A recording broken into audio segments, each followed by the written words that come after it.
Hello, my name's Ian.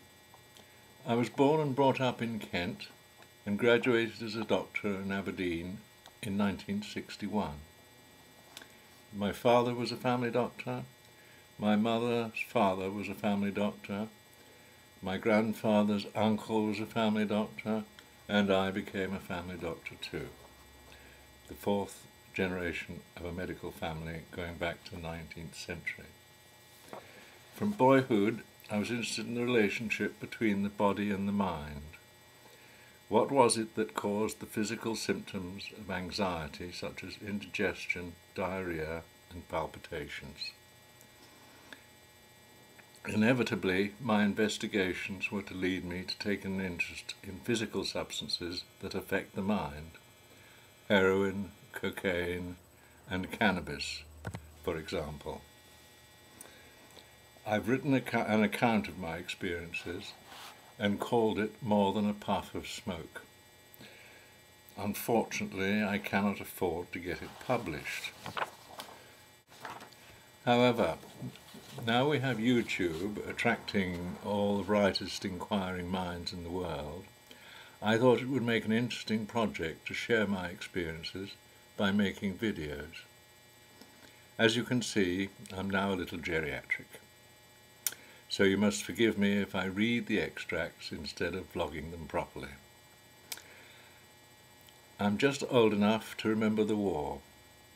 My curiosity about human psychology was first aroused by the stories of Nazi atrocities that were playground gossip. One day the headmaster put up a poster. It showed pictures of booby-trapped bombs that had been dropped at random. They were designed to look like toys and exploded when children picked them up. I wondered what made people do such things. Always at the back of my mind has been a search for the root of evil in the human psyche.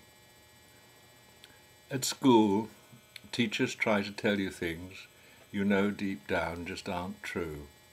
For example, one day a teacher tried to tell us that people were born evil and had to learn to be good. But an evil thought had never entered my head, and I could see no evil in any of my classmates. Evil is a reality that the world's religions have so far failed to explain, although they've had millennia to analyze the problem.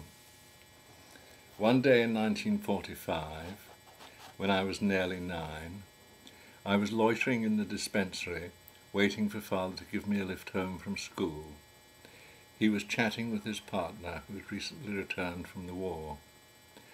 Like all little boys, I was listening while pretending not to. The partner was relating how pregnant women, caught up in the front line, all had miscarriages.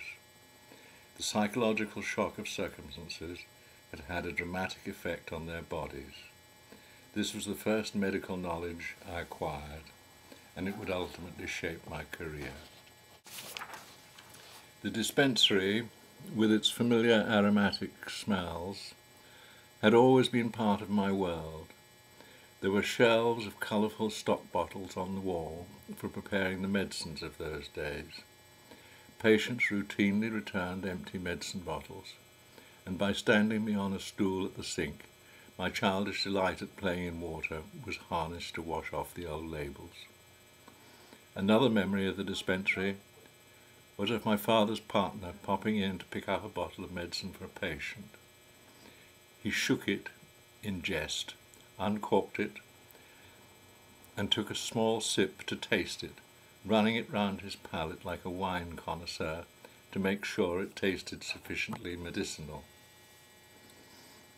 Reflecting on this memory years later, I realized there was a place for doctors sometimes tasting the medicines they prescribe.